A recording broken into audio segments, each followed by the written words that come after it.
Today we're celebrating the amazing dedication of Hope Swinimer and her charity, Hope for Wildlife.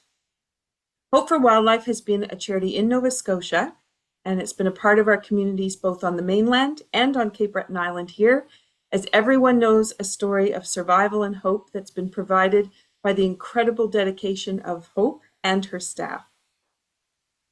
As a charitable wildlife rehabilitation and education organization, it's located in Seaforth, and since 1997, they have rescued, rehabilitated, and released over 90,000 injured and orphaned wild animals, representing over 250 species.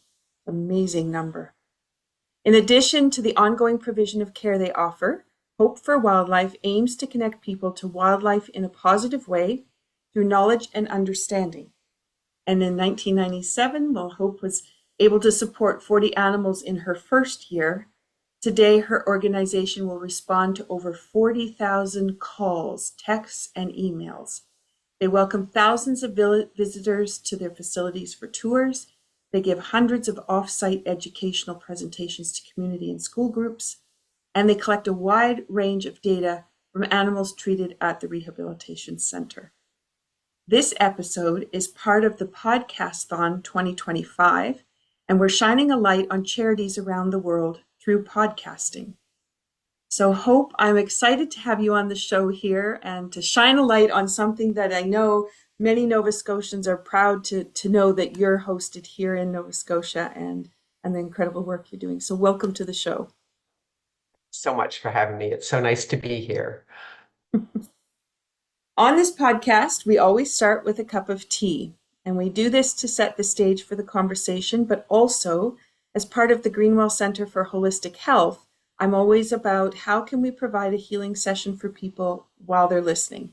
And many people might be in their car, they might be busy doing something else, but I want you to know that we want you to take care of yourself too. And so we start with a cup of tea to get the conversation going, and that immediately calms the nervous system. So most people don't know that. So Hope, what have you got beside you today? I especially made some regular tea. I'll be honest, it's often coffee, but today to honor you and to be a guest here, I thought tea would be appropriate. Perfect. And is it an orange pico? Yes. It is orange pico. Okay. And so for those people who might be listening to the podcast for the first time, orange pico, if it's straight black, that provides you with a calming to the entire nervous system, but it opens up the mind. So you don't get an adrenal jolt like most people think caffeine is going to do, unless you add some milk. If you add milk, then the chemical reaction of that will give you that little bit. So if you are having your own cup of tea while you're listening to this podcast and you chose orange pico, it's a fabulous cup of tea. But know then that you're calming your nervous system, which is really important. So thanks for that choice. All right. And I have Nova Scotia Harvest today. I was trying to think, what do I bring to a conversation about rehabilitating wildlife? And I thought, well, okay, I'll go with what represents Nova Scotia. And so I went with the apple, blueberry, maple syrup. And so Nova Scotia Harvest, I'm just going to look at the package so I can read off of it here. It is a reflection on the beauty of nature, where she shines a light on the sweetest gifts each season, embraced with joy. And I thought with what we're going to talk about today and the idea, lots of times people are thinking about standing on the edge of one of our cliffs overlooking the ocean or being able to walk up in the highlands. But then we think about what is this that happens for our wildlife here and the way that we nurture and support wildlife. So with that, I'm going to say cheers and thank you for coming to the show. And we'll have a sip so everybody has a chance to calm the nervous system. Oh, beautiful. Okay. I just wanted to say a little quote here for this next part, and then we're going to talk a little bit about the goals that you set up for your mission. So this quote is, Connecting people to wildlife in a positive way through knowledge and understanding, Hope for Wildlife believes that education through rehabilitation is the key to a sustainable future. Do you want to dive in by telling us a bit about what was behind your idea of creating this special opportunity and the pieces that you think are most important? Absolutely. And I'm glad you started off with my mission because I know it's kind of old school and maybe a little old fashioned, but it's incredibly important to me that my mission is understood, and it really is about connecting us back to our natural world. I feel we've gotten away from that over time, and it's really kind of sad. And so I always welcome the opportunity, when my grandparents were still alive, to be able to share their stories. They would often tell me stories about what it was like growing up, many, many years ago. And oftentimes, when I'm faced with hard decisions or something difficult here at Hope for Wildlife, I just go back to my mission and it helps me make up my mind to know what the right answer to that question is. So, thank heavens I made a mission statement and I refer to it daily. I really do. It's interesting because a lot of people struggle with creating their mission statement and really understanding their identity. And so it's nice to hear how you can continue to keep going back and forth to it and how it can be a guiding compass, because I don't think people really think about that so much. It's kind of like Quite that thing you do amazing. on the piece of paper and then you put it off to the side and, move on. Yeah. And it's amazing that it hasn't really changed. I still feel it as strongly, 30 years ago as I do today. Mm-hmm. Mm-hmm. And you have three areas that you like to focus on. Do you want to talk about those areas? Absolutely. I think it's important to think of what your goals are. And I often start with education, and people are surprised at that. They would think I would start with the rehabilitation work. But to me, education is all equally important, all three of my goals. But education is what's going to bring about the most change, I think. So although they're all equally important, I love the education component of what we do. And it's what's going to hopefully facilitate the most change. The rehabilitation is incredibly important. It's the nuts and bolts, the hard work. It's what we're here for. And, a lot of people sometimes will ask, well, why do you rehab everything? Why not just focus on the endangered animals? And I wouldn't want a rehab set up in any other way than to be able to care about all of nature, because really our message is to help people understand how connected we are. So we are as connected to the endangered animals as we are the more common ones or the plentiful ones, and they're all equally important to have a healthy ecosystem. So I think being able to rehabilitate everything is incredibly important to me. And I also think it has the end result of, attributing to less endangered species. If we take care of every bit of it, then that's going to help overall Mm-hmm. accomplish what we're after. And the third thing that a lot of people don't think about or even know that we do is the research component. And I've just seen that blossom over the years. And I can remember when we started, there was so little known about wildlife rehab. It really was just a thought in people's minds, and there wasn't a lot of people actively doing it. Um, and I know as of today, I can name many, many papers that have been published. Just for an example, is when AI or avian influenza, when it hit Nova Scotia. I can remember when that first case got diagnosed in Nova Scotia. It was a goose that was brought to Hope for Wildlife. And we'd heard about it in Newfoundland and knew it was probably going to come to Nova Scotia. And sure enough, we got the first case in. We knew what we were looking for. We isolated that bird right away. And sadly, it did pass very quickly. But we were able to send it away for testing. It went to PEI first, and they came up with a positive. And then it went, I think it was Winnipeg, and came as positive for the H5N1 virus. And then later, a couple of years later, we reported the first case of avian flu in fox pups. And it was just interesting to see the difference. In a bird, it's fatal. It's upper respiratory. You hear the animal rasping. You can almost tell just by looking. But with the mammals, it's different. It attacked the brain and seizures and that kind of thing. And we were able to work through that. So half of the pups lived. And with testing and research that's been done, we were able to establish that the mammals could, when we took their blood, they would build up an immunity to this virus. So this is all fascinating, important stuff.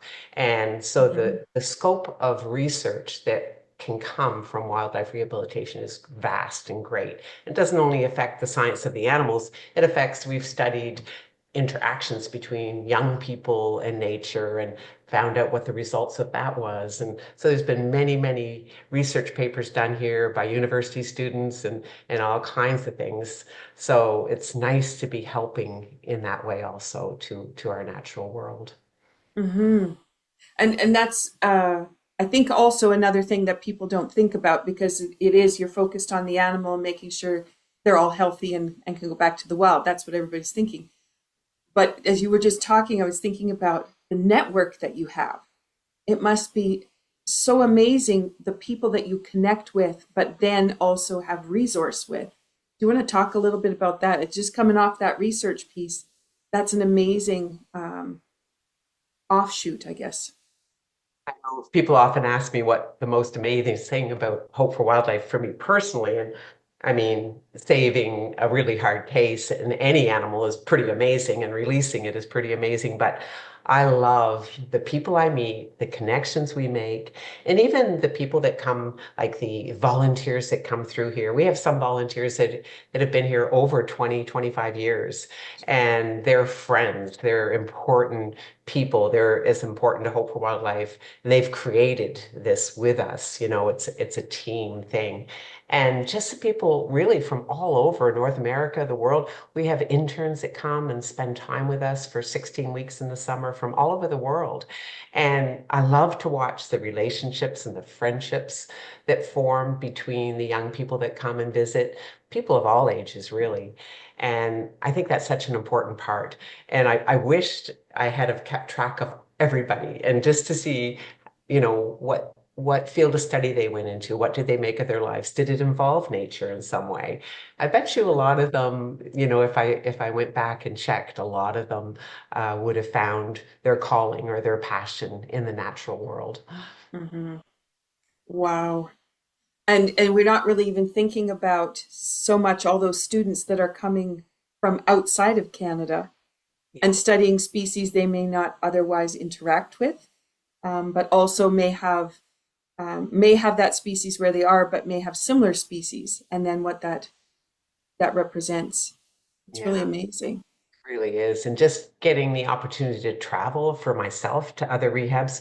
People say, well, why go there? You're wasting your time because you don't have that kind of animal in Nova Scotia.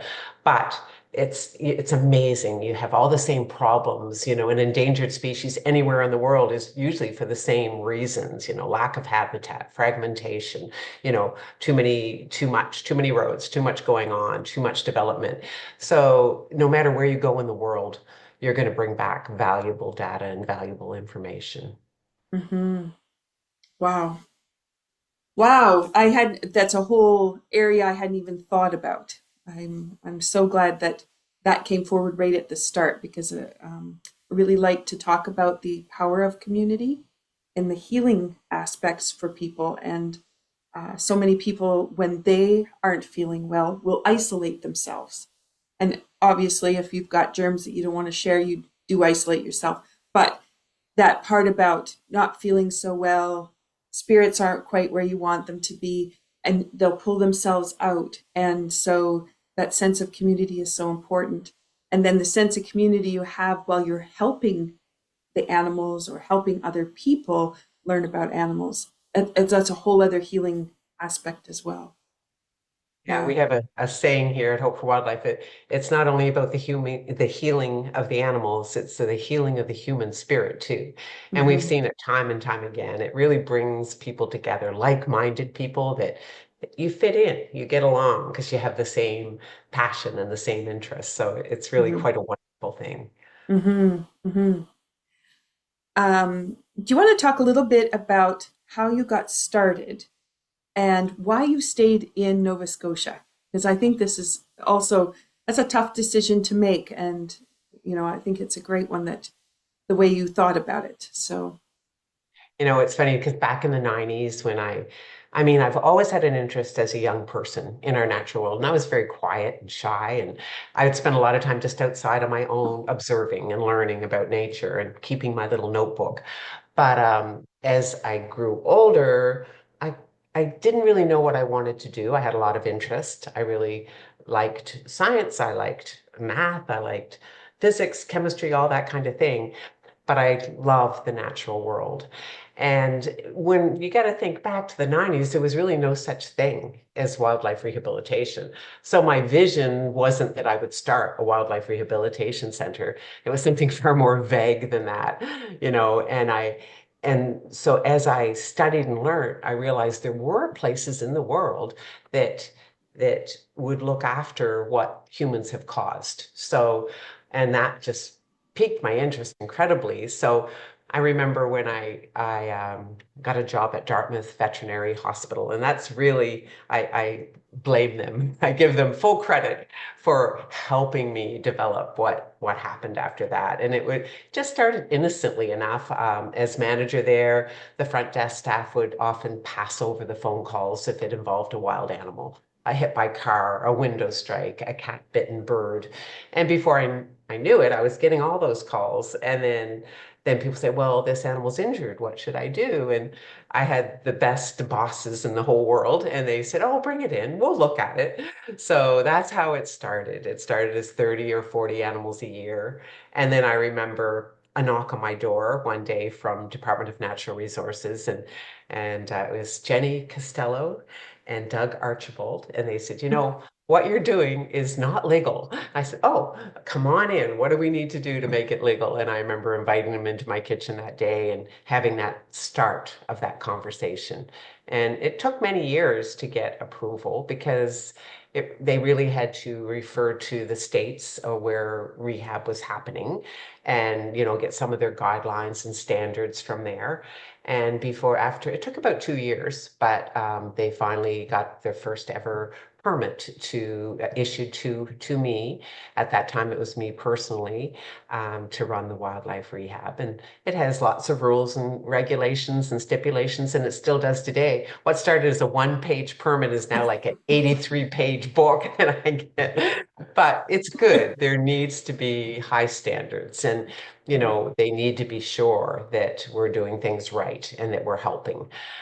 So I'm really glad that there is those kind of government regulations watching. I do feel strongly that as we excel and grow and get better at what we do, we should be allowed to grow with the system.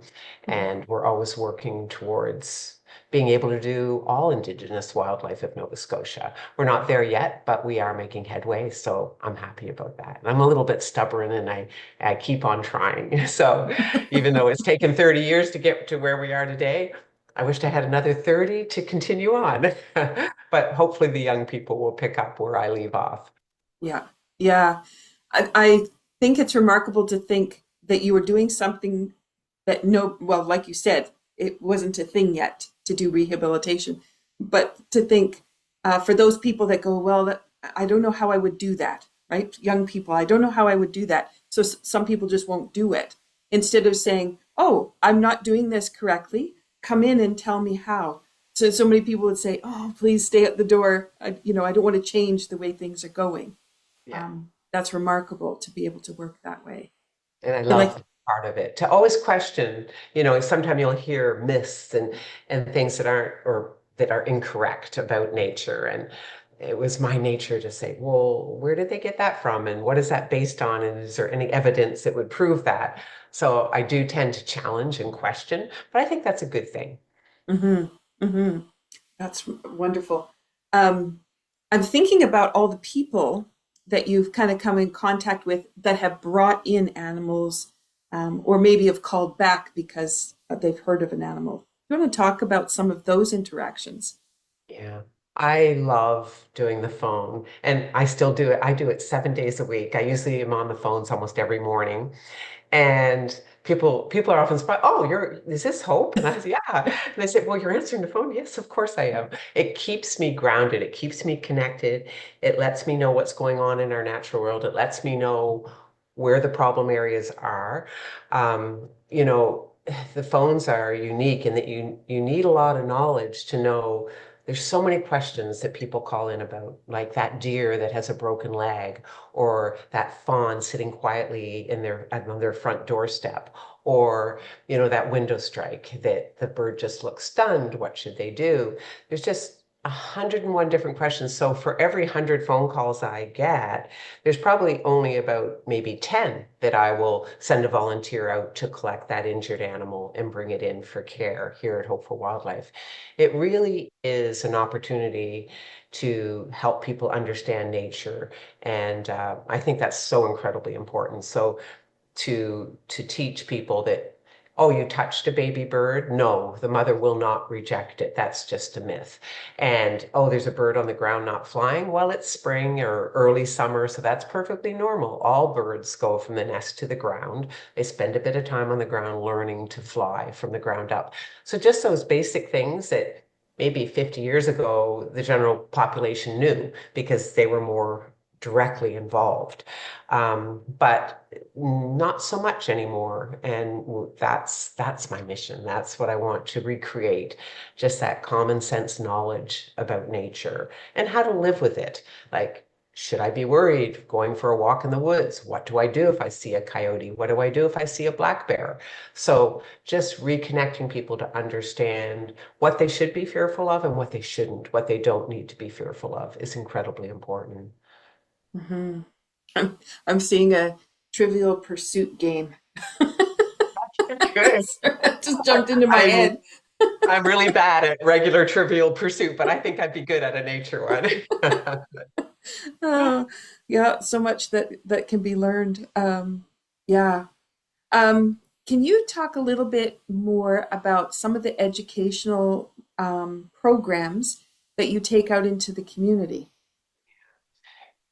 Like I said earlier, there's so many ways to educate. It just, the first way is just on the phone. But we have a program. We have a wonderful lady named Emma who goes into the school systems at least 2 to 3 times a week with several, maybe 4 or 5 education animals and presents to that classroom.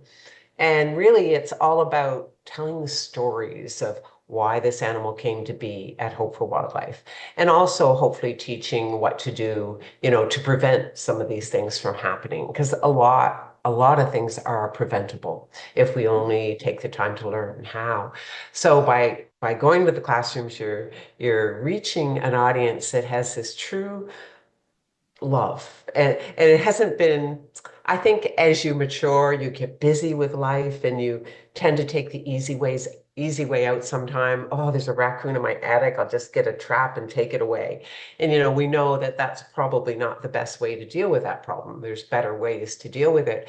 But as you get older and life gets busy, you want that magic wand. You want that quick fix for everything. And every problem has like 5 or 6 or 10 solutions to help make it better. There is no quick fix for a lot of these things. So I think young people get that and they're willing to learn, they're willing to put in the time and effort. So that's the time we want to be talking to them. So the classrooms are important. We do a lot of groups like the Cubs and Scouts and Girl Guides and all that kind of thing. It's a lot of fun.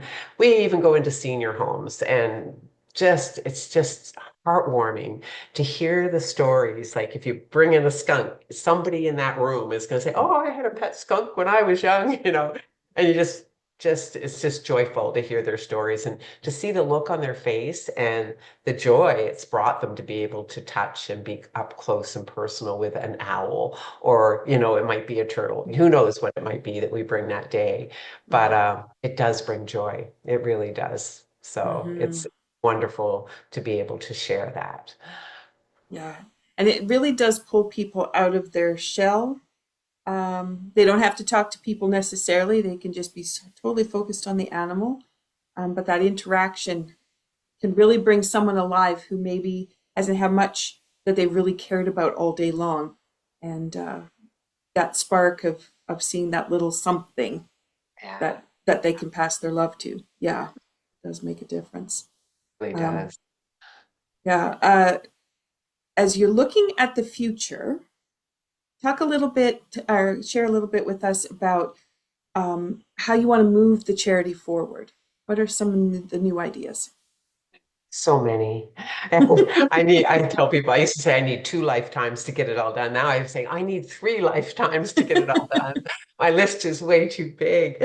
But there's so many things. And every day, like we never seem to stay in one spot. Like when COVID came, things changed. Like it became difficult to fundraise. It became impossible to go into the schools. So a lot of things had to be put on hold, or we had to think of new ways to do them.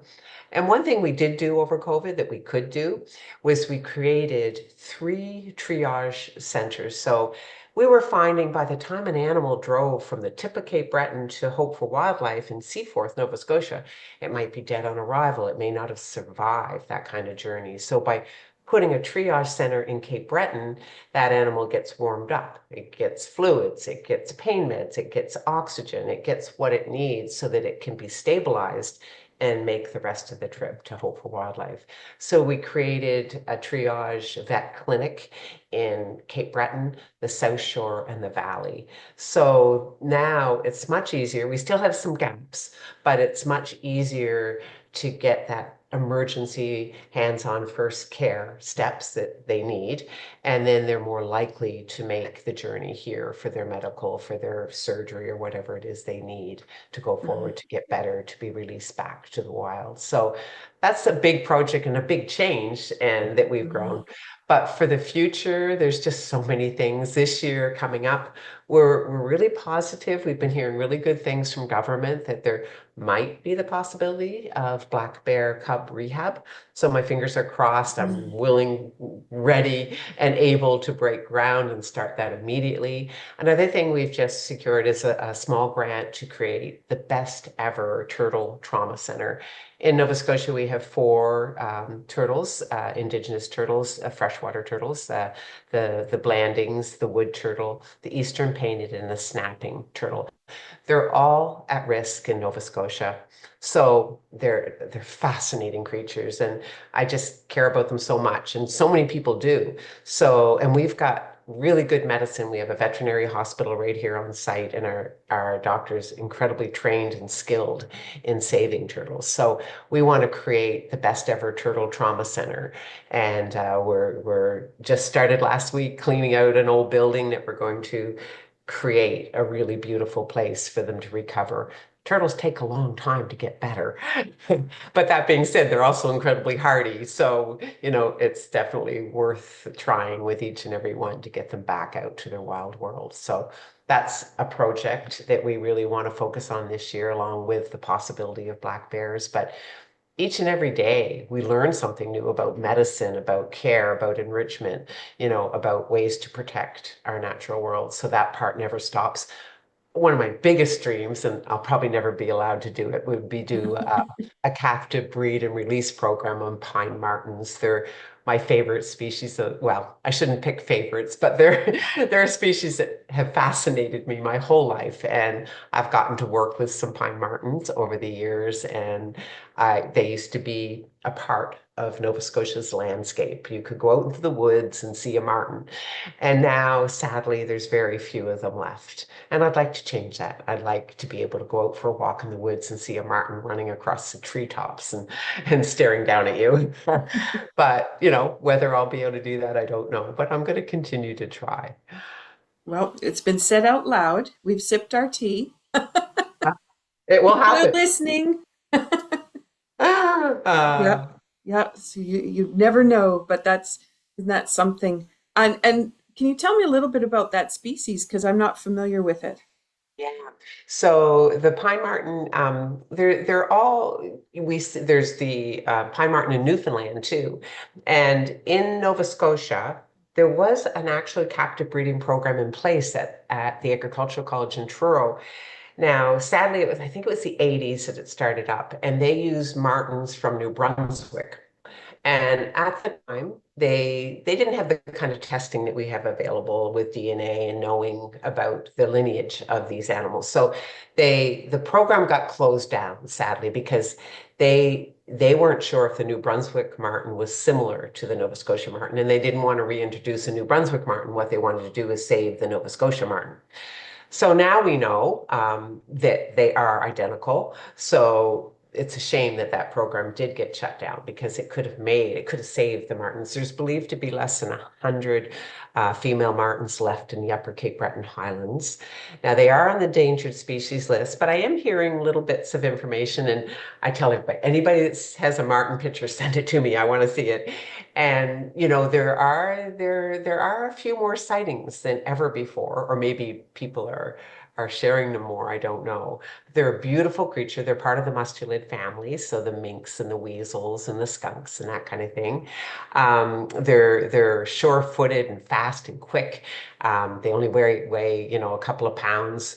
They have beautiful orange patch on their neck, and they go through a lot of color variations through the winter and the summer, but they have a brown coat that goes kind of taupey in the winter.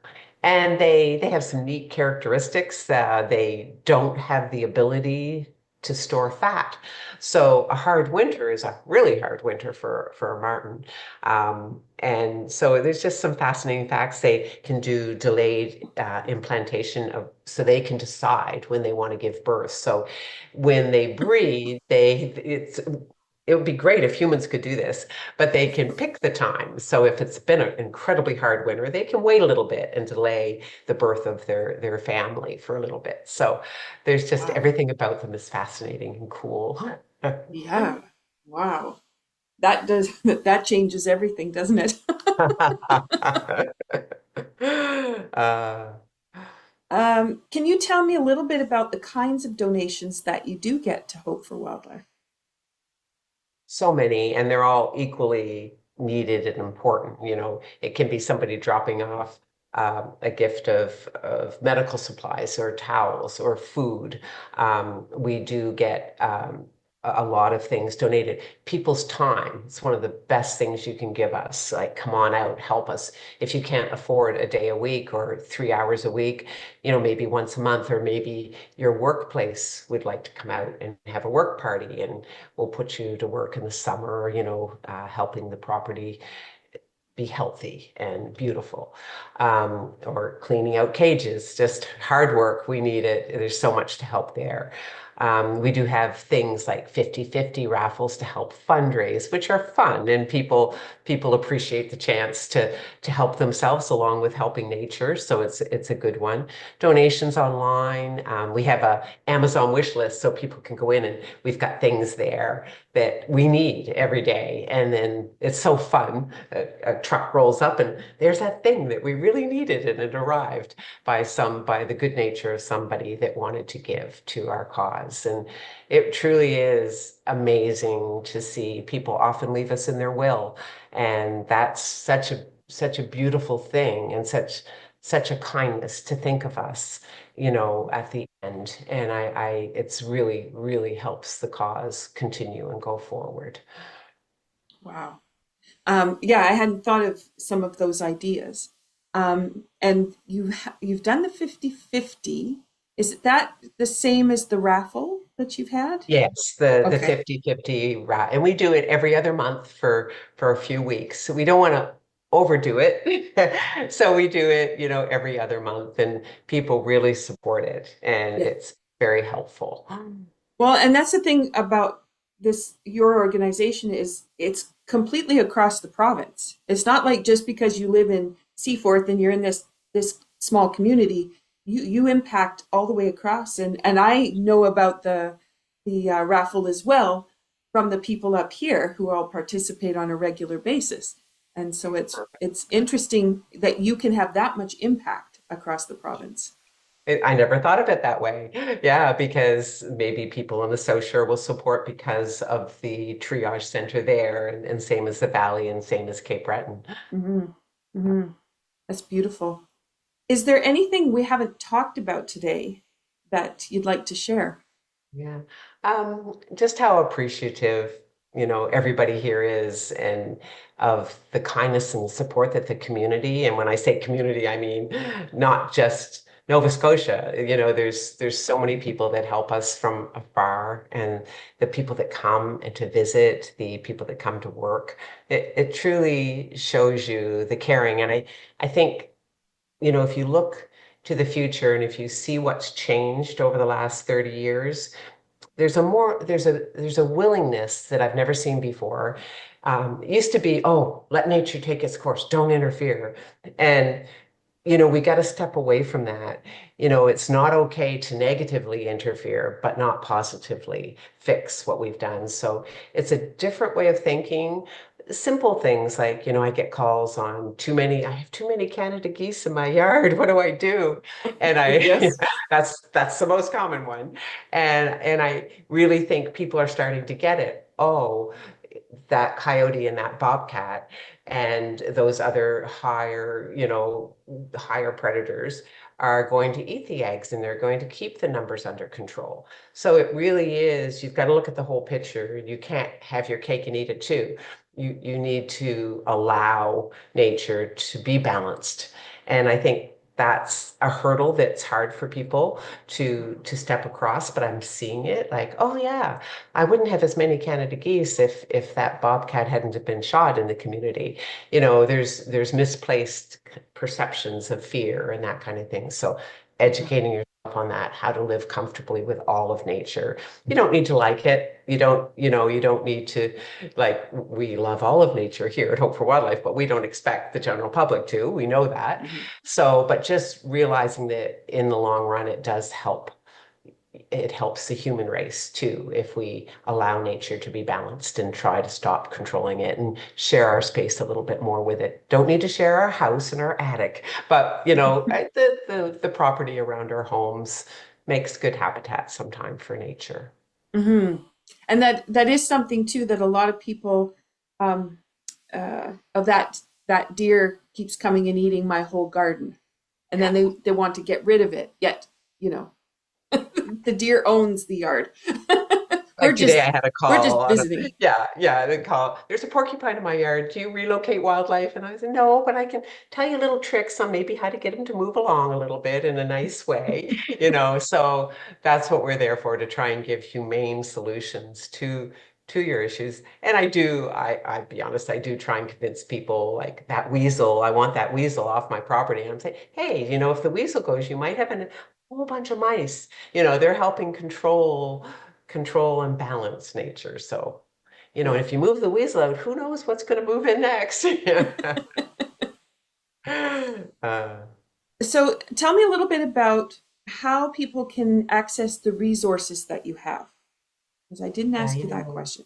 Uh, we get a lot of emails, and I apologize to anybody that has a email in my incoming box right now because I have over 2,000. So I always tell people text or call.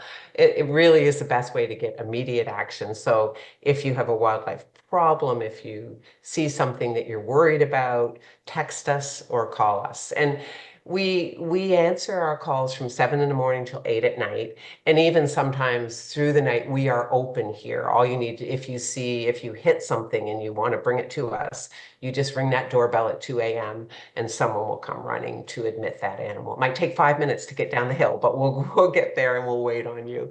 So even though we can't answer our phone 24/7, we're open 24/7 at all our locations, and we will get that animal in and care for it. But it is a lot, and we need all the volunteers we can get to keep up with the demand. Like, we'd Hmm. love to do more education, but you need a lot of people educating to make that happen. And so we have a need there for sure. My goodness. And in your satellites, you have different volunteers in each of those communities. So if somebody lives closer to one of your satellites, there's opportunity to volunteer there. Absolutely. And, it doesn't need to just be bringing wildlife down. It can be helping clean them at that facility, like help clean the animals up, help with prepare the food. There's lots, maybe just hold down the fort so the person working there can get a day off and, go enjoy their freedom for a few hours. all of those things are available at our triage centers. Mm, that's interesting because we don't often think about that. If you're on 24/7, what does that really mean? Yeah, It's tough. It really is. Yeah. It's yeah, a lot. So sometimes if they need to go out for groceries, they'll put a little note on the door, please leave your animal here. I'll be back in an hour, you know. But yeah, we do try and give as good service as we possibly can as a charity. yeah, yeah. Uh, how about some of the research papers you talked about? How could people access some of that kind of information? Do you keep that on your website? It's a good idea. No, but I think I'll start doing that. I'm trying to create a really good data bank of commonly asked questions and answers, everything from what is the effect of fireworks on wildlife to, just commonly asked questions. But Hmm. I should get those documented because there's been quite a few and all Hmm. different kinds, like all different kinds, and they're really fascinating. Hmm. So they're a little dry sometimes to read through because it's a lot of scientific data. Science. But that's a really good idea. I should get them up on my website. Thank you. Oh, there you go. Sorry, a little more work That's for you. okay. And do you have an application process for those people that think they want to come? They're working on their science degrees or whatever. What is the process for that? Really easy. They go to our website and it can be anybody. It doesn't necessarily have to be someone in the field studying. But if they want to join us, they click on the link that says join us. And then they can actually sign up for a territory too. But as soon as they fill out, it's a very simple application. A gentleman named Ian will give them a call and welcome them and go over a few things. And we have this neat app that we share with everybody. And what we do every time I get a phone call in, I post it up to see if a volunteer can go pick it up. It could be a bird in a box that was bitten by a cat, and then they will drive their car and pick it up, and then they might meet somebody an hour down the road or a half hour down the road. So there's those opportunities too. And once they join us, then they get access to all our open shifts too. I build this beautiful schedule. So they might look and say, oh, they're looking for someone to help out at their drop off from 4 to 8. I think I can do that. And they just need to accept. And we greet them and give them a little bit of training, throw them into the deep end. And that's how we get our volunteers. And so it's quite easy. Um, and it may be a little scary. We're trying to get more detail to the people before they come, get a little tour of the facility before they start. So we're working hard to make it a little bit easier to join us and not so scary. But Mhm. we probably have about 250 people that are connected in some way. Wow, that's Yeah. amazing. That's beautiful. Can you share your website again? It's just www.hopeforwildlife.net. And we have a very active Facebook page too. Okay.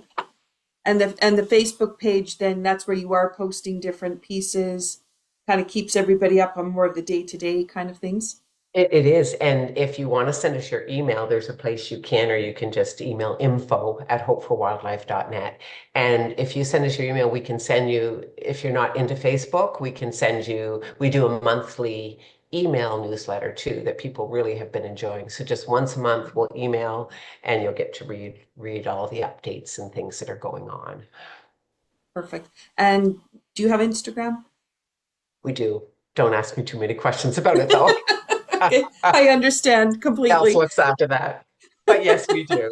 You do have Yes, an we do. Instagram too. Okay, Uh, perfect, perfect. And now, one of the things about raising awareness for charities with the Podcasthon is really, and I'm speaking to the people that are listening and who may know people, to think about, is there a way that you could interact with Hope for Wildlife? Is there some kind of impact you can make? And maybe it's a financial one, but maybe it's time, maybe it's supplies, maybe it's a wish list, maybe it's a birthday party, and you want to dedicate all of the presents to Hope for Wildlife. Whatever way that you think you can interact, we'd like you to think about that. And we'd like you to really shine a light on how could we make a bigger difference by engaging more with your organization and help you to achieve the dreams that you've outlined.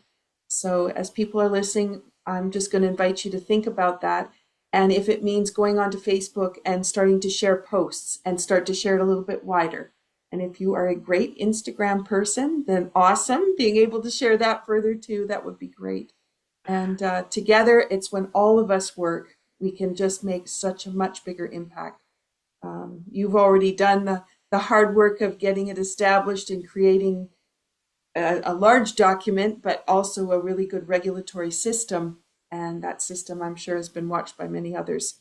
And so you've done the hard work. So now it's our job to step in and see what can we take it further with. So, all right, Hope, thank you so much for sharing all about what you've done, and congratulations on what you have achieved and where you've taken it, and for the dreams that you're putting forward for your future there. Thank you so much for what you've offered today and sharing the word. It's very, very much appreciated. Thank you. All right. So as you are finishing off your cup of tea and you're thinking about some of the things you're doing this year, perhaps you want to think about in what way could you compassionately reach out to help others, and in what way might you be able to help Hope for Wildlife. Have a great day. Thanks, everyone.